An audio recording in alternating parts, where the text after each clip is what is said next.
আমি এখন দাঁড়িয়ে আছি আগুন পাহাড়ে। এই পাহাড়ের নিচে কিন্তু আগুন আছে, আপনারা অবাক হয়ে যাবেন। আপনাদের প্রমাণ দেখাবো যে এই পাহাড়ের নিচে আগুন আছে। আমি কিন্তু আগুনের পাহাড়ের উপর দাঁড়িয়ে আছি, আপনারা অবাক হয়ে যাবেন। আমি এখন আছি বর্তমানে সিলেটের হরিপুরে। এই পাহাড় থেকে নেমে এবার আমি আপনাদের একটু দেখাই আগুনটা, এখানে দেখাই। এই যে এখানে জাস্ট বালি আছে, বালি থেকে আমি বালিটা সরিয়ে দিয়ে ওই যে একটু কোনো ম্যাচ মেরে দেওয়া হয়েছে। এ পাশে ধরিয়ে দেখাও, এ পাশে এটা, হ্যাঁ ওইখানে, হ্যাঁ ওইখানে দেখাও। হ্যাঁ জাস্ট ওইখানে বালু সরিয়ে ওই যে দেখছেন আগুন ধরে গেল। দেখেন দুই জায়গায় কিন্তু আগুন জ্বলতে আছে। আর ওইখানে দেখি কাঠিটা, দেখি কাঠিটা, এই যে এখানে যদি আরও সরিয়ে দেওয়া যায় আগুন কিন্তু আরও বাড়বে, আরও বাড়বে। দেখছেন কীভাবে বাড়ছে। এইখানে কিন্তু এই পাহাড়টাকে এই জন্য কিন্তু আগুনের পাহাড় বলে। ওইখানে আরও জায়গা আছে, আরও জায়গা আছে, ওইখানে আগুন ধরছে। এখানে অনেকে দেখছে, এখানে পর্যটক এসছে। আমি কিন্তু এখন আছি সিলেটের হরিপুরে। দেখছেন এই যে জাস্ট হচ্ছে এখানে বালি সরিয়ে দিলেই কিন্তু আগুন উঠেছে। আগুনে যে সবাই দেখছে, পর্যটকরা দেখেন সম্পূর্ণ ব্যতিক্রম একটা জিনিস। এর আগে কিন্তু আমি কখনো দেখিনি।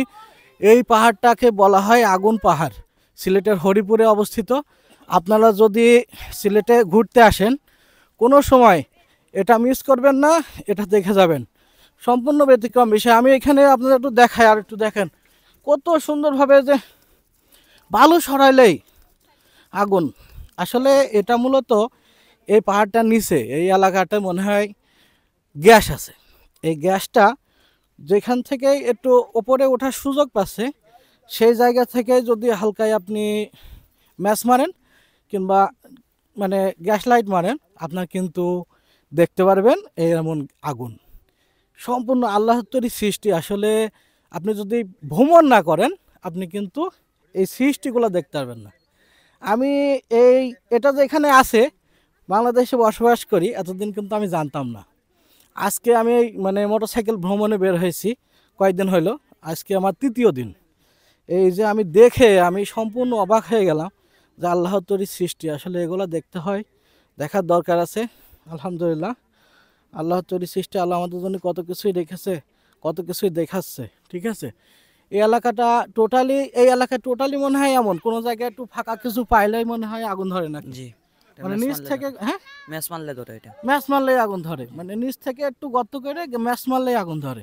সম্পূর্ণ ব্যতিক্রম এখানে। আসলে এই এলাকাটা টোটালি আমি চিন্তা করছি যদি কোনো সময় আল্লাহ বিপদ না দিক, আমি চাই যদি কোনো কিছু হয়ে যায় তাহলে তো মানে পুরো এলাকা ধ্বংস হয়ে যাবে। এমন একটা এলাকা, আর এমন একটা রিস্কি এলাকা। মারছিল এটা, পুরা পুরা পাহাড় পুড়ে গেছে। পুড়ে গেছে, জি, তো গাছ এর পুড়ে গেছে, তাই তো? তাই তো, এই তো পুরে লাল হয়ে গিয়েছে, তাই না? কি হয়েছিল এখানে? এটা গ্যাস তোলার সময় এটা ব্লাস্ট মারছিল। তাই আসলে বিরাট ব্যাপার। আমি এই স্থানীয় ছোট ভাইয়ের কাছ থেকে বিষয়টা জানলাম।